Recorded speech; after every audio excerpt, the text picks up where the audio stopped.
대장동과 위례 신도시 의혹을 수사 중인 검찰이 이르면 오늘 이재명 더불어민주당 대표의 구속영장 청구 여부를 결정할 방침입니다.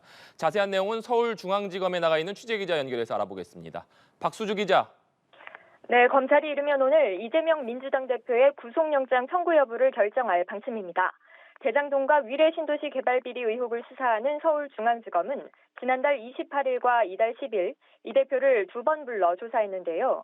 서울중앙지검 관계자는 이 대표의 진술 태도나 현재까지 수사 경과를 종합할 때 추가 출석 조사 필요성이 크지 않다고 판단한다며 지금까지 조사 내용을 종합적으로 검토해 금명간, 즉 오늘과 내일 사이 구속영장 청구 여부 등을 정할 것이라고 밝혔습니다.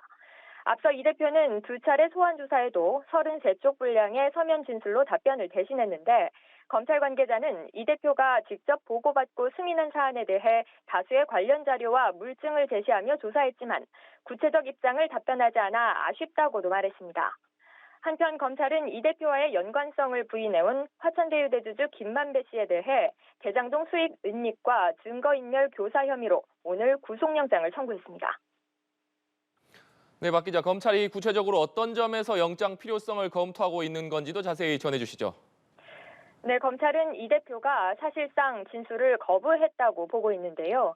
거기에 최근 친명계 좌장으로 꼽히는 민주당 정성호 의원이 김용, 정진상 씨를 구치소에서 특별 면회 형태로 접견한 사실을 확인했는데 증거인멸이나 위증교사 우려가 있다고 보고 이 부분도 함께 검토하고 있습니다.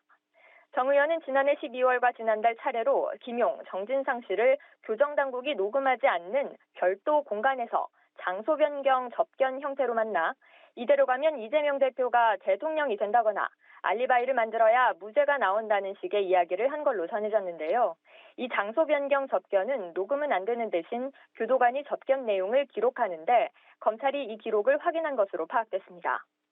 회유 논란이 일자 정 의원은 위로와 격려 차원의 대화였고 변호사 경험을 토대로 재판 준비를 철저히 하라는 일반적 조언을 한 것이었다며 검찰이 여론전을 펼치고 있다는 입장을 밝혔습니다.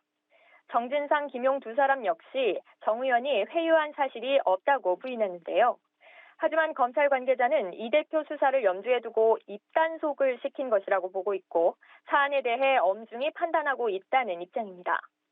검찰이 구속영장을 청구하더라도 국회에서 체포동의안이 통과돼야 하는데 민주당이 과반 의석이어서 현실적으로 쉽지 않을 거란 전망이 많습니다. 국회 표결 전 한동훈 법무부 장관이 체포동의 요청 이유를 설명하게 되는데 이 절차가 변수가 될 것이라는 관측도 있습니다. 한 장관은 지난 노웅래 민주당 의원 때 구체적 증거를 공개하면서 방탄 국회 논란을 키우기도 했습니다. 지금까지 서울중앙지검에서 전해드렸습니다.